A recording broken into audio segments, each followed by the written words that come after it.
An imperial general stands in the middle of a marble hall, holding a heavy iron key that has unlocked every door, every heart, and every mind in the kingdom for 20 years.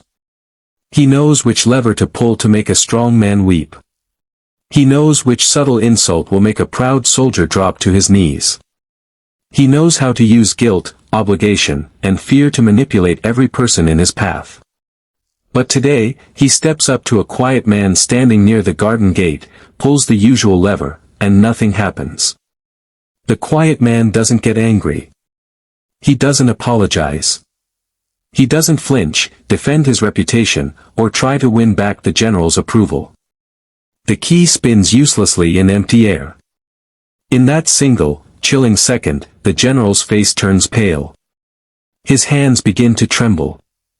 The man who thought he ruled the world suddenly realizes that he is standing face to face with his absolute worst nightmare, a human being who has become completely, utterly uncontrollable. Why does your sudden emotional independence send a shockwave of panic through toxic people? What happens inside the psychological architecture of a manipulator when you permanently deactivate their favorite trigger? And what secret did ancient philosophers unlock that allows a person to step out of the psychological prison of other people's expectations and become entirely immune to emotional blackmail? Pause.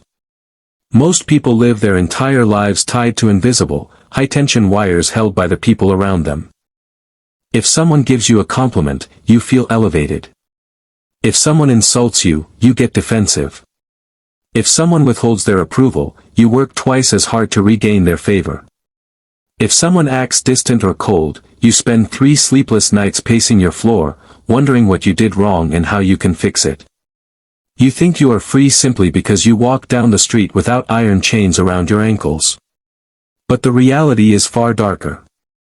You are an emotional puppet. Every time you react to someone else's mood, every time you alter your truth to keep the peace, and every time you let another person's disappointment dictate your choices, you are handing them the remote control to your soul. Whisper. Let that sink in. The moment you realize you are carrying that remote control and smash it on the stone floor, the world around you undergoes a violent, dramatic shift. To understand what happens when a human being suddenly cuts those invisible wires, look at a forgotten, chilling moment in the life of the great Stoic teacher Musonius Rufus. Musonius had a young student in Rome whose father was an incredibly wealthy, domineering, and tyrannical patriarch. The father controlled every breath his family took. He used his massive fortune as a weapon, threatening to disinherit anyone who didn't bow to his wishes, marry the person he selected, or pursue the political career he mapped out for them. For years, the young student lived in constant terror of his father's wrath. He hid his true passion for philosophy, suffered from chronic anxiety, and spent his days trying to appease an old man whose demands grew more unreasonable with every passing month. Sigh. One evening, the young man sat down with Musonius Rufus, weeping in frustration, and said, "My father is destroying my life. He threatens to strip away my inheritance and publicly disgrace my name if I do not abandon philosophy and follow his orders. How can I force him to stop controlling me?" Musonius looked at the young man with cold, piercing eyes and asked a single question that shattered the student's entire reality. Why are you giving him the power to decide whether your life is good or bad? The student blinked, confused, and said, "Because he is my father. He holds my future, my money, and my reputation in his hands." Musonius shook his head and whispered, "He does not hold your future. He holds his gold. He holds his land. He holds his own opinions. He only holds your future because you have chosen to trade your freedom for his approval. If you stop wanting his money, and if you stop fearing his anger, what power does he have left over you?" Pause. The young student stood up, walked back to his father's lavish estate, and sat down at the dinner table. The father immediately began his usual ritual. He slammed his fist on the oak table, shouted at his son, mocked his quiet demeanor, and threatened to strike his name from the family lineage if he didn't obey his latest command by sunrise. For the first time in his entire life, the son didn't cringe. He didn't lower his head. He didn't start making nervous excuses or begging for understanding. The son took a slow breath, looked his father directly in the eye, and spoke with absolute, quiet stillness, "You may keep your gold. You may give your land to strangers. You may speak ill of my name to the entire city. My soul belongs to virtue, and my life belongs to my own reason. Do whatever you wish with the rest." Pause. Sigh. Look at what happened next. The old man didn't get angrier. He didn't strike his son. The shouting stopped instantly. The father's jaw dropped. The color drained from his face, and he fell completely silent, staring at his son as if he were looking at a terrifying stranger. The old tyrant began to tremble. For 25 years, he had operated under the assumption that his anger was an unstoppable force.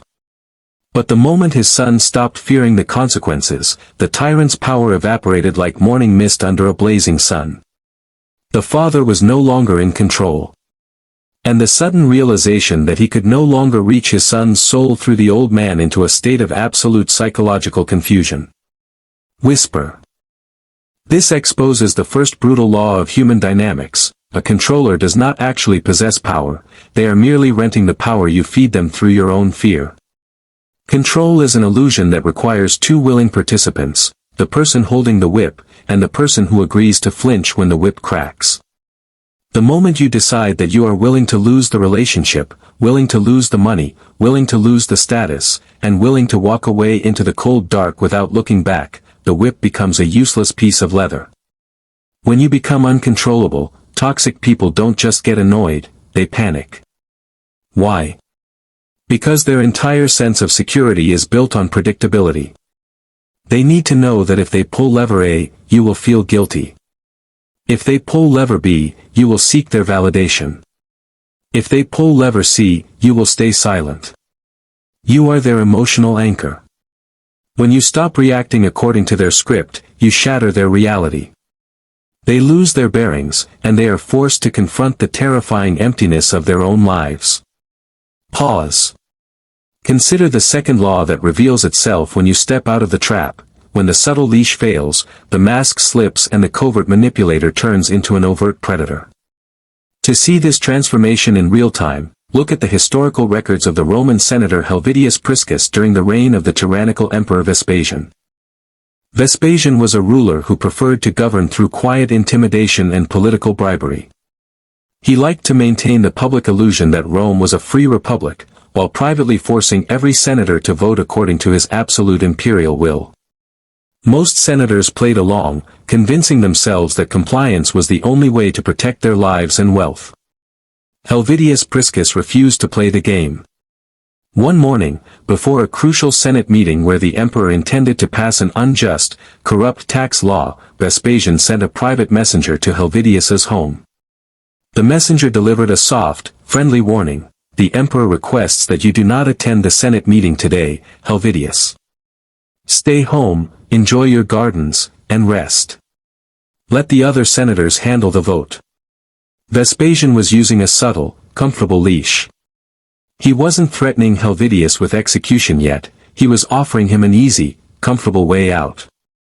He was giving Helvidius permission to be a coward in private so the emperor wouldn't have to crush him in public. Helvidius looked at the messenger, put on his official senator's toga, and said, "It is in the emperor's power to strike me out of the Senate. But so long as I am a member of it, I must attend." The messenger leaned in and whispered, "If you attend, Helvidius, the emperor demands that you stay completely silent during the debate." Helvidius smiled calmly and replied, "Do not ask me for my opinion, and I will remain silent." The messenger frowned, "But if the emperor asks for your opinion directly, you must agree with his law." Helvidius picked up his wooden walking stick and said, "I must speak what I judge to be just and true. If you speak against him, he will execute you," the messenger shouted in frustration. Helvidius looked at the messenger with cold, unyielding resolve and uttered words that echoed through the marble corridors of history. "When did I ever tell you that I was immortal? The emperor will do his office, and I will do mine. It is his office to kill me, it is mine to die without trembling." Pause. Let that sink in. When Helvidius walked into the Senate house that morning and spoke directly against the unjust law, Vespasian's polite, friendly mask vanished instantly. The emperor, who had tried so hard to appear reasonable and kind, flew into a rage, screamed at the Senate, and ordered Helvidius to be dragged out in chains and executed. Helvidius didn't win the political vote that day. But he won something far greater. He forced a tyrant to drop his hypocritical mask and show the entire world exactly what he was. Helvidius proved that a single man who refuses to be controlled can strip an empire of its legitimacy in 30 seconds. Pause. When you become uncontrollable, the subtle manipulators in your life will follow the exact same pattern as Vespasian. First, they will try subtle charm, soft guilt, and friendly advice.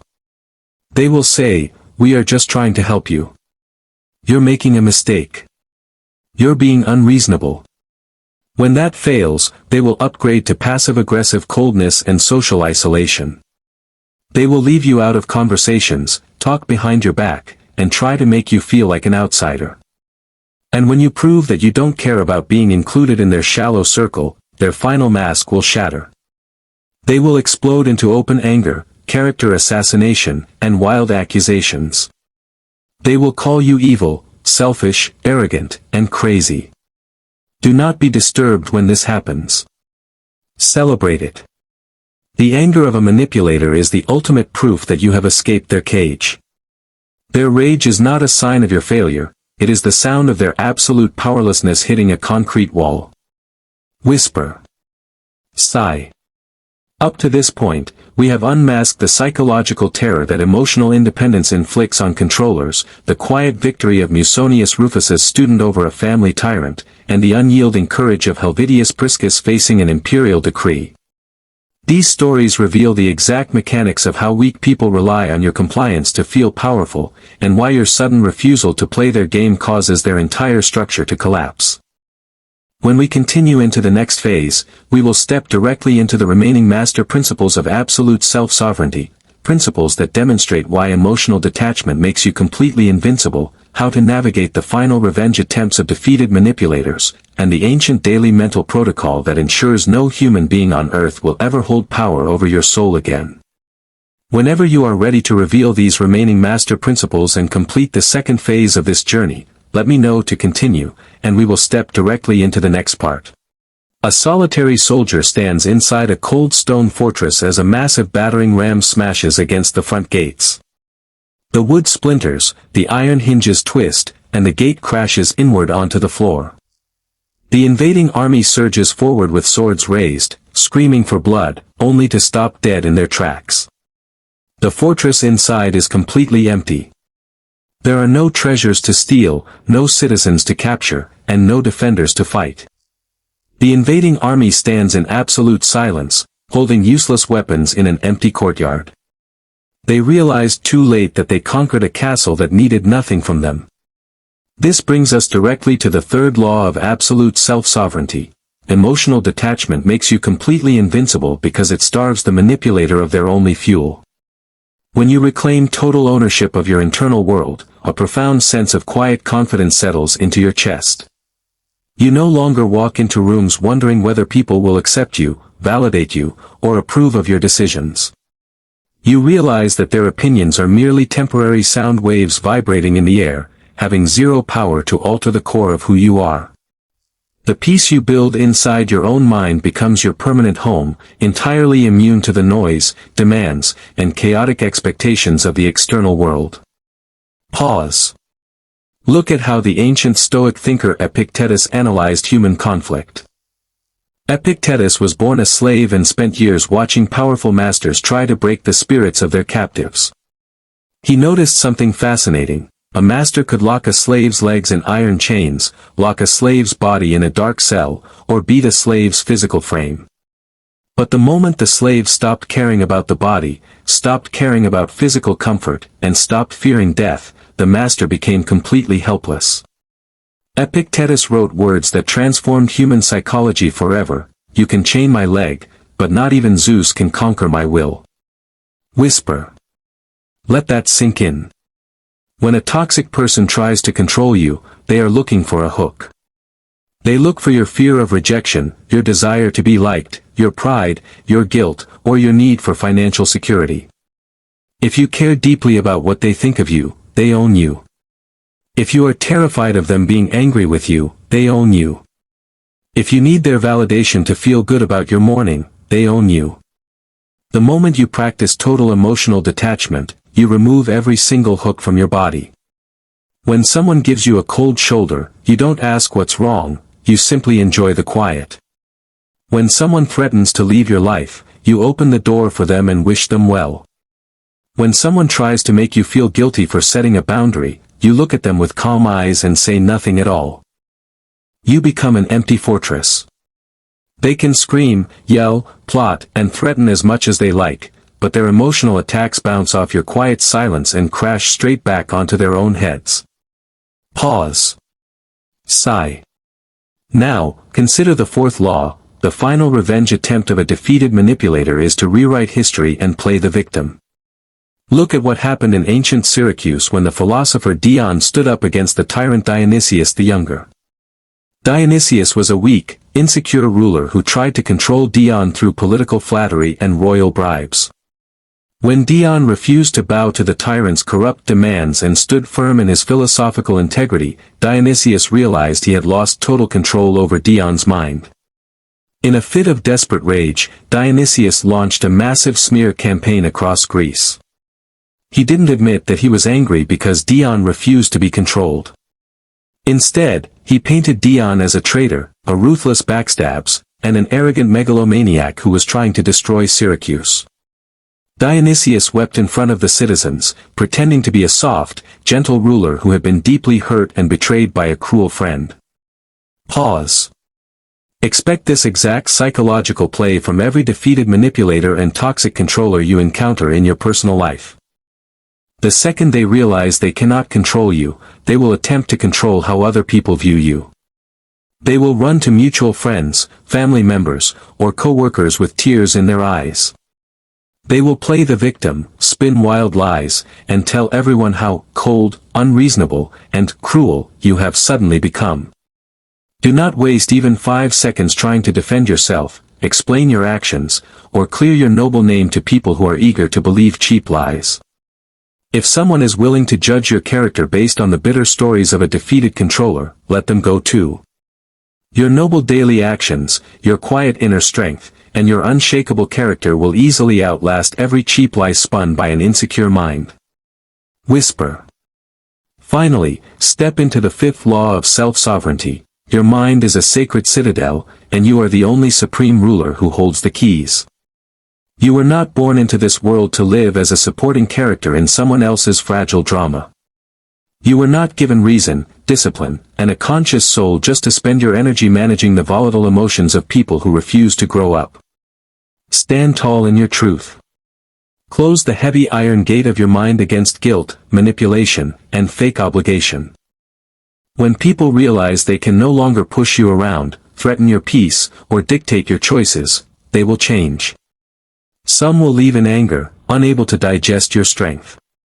A rare few will respect your boundaries and elevate their own lives to match yours. Either way, you win. Because you will finally be walking this earth as a truly free, unshakable, and sovereign human being. Pause. The chains are broken. The levers are useless. The remote control is shattered. If you are ready to protect your mental freedom, master your emotional sovereignty, and step into the unshakable power of your true self, do not step back into the cage. Subscribe right now to the Stoic Path for another similar content. Reclaim your mind, master your own life, and remain completely unshakable today.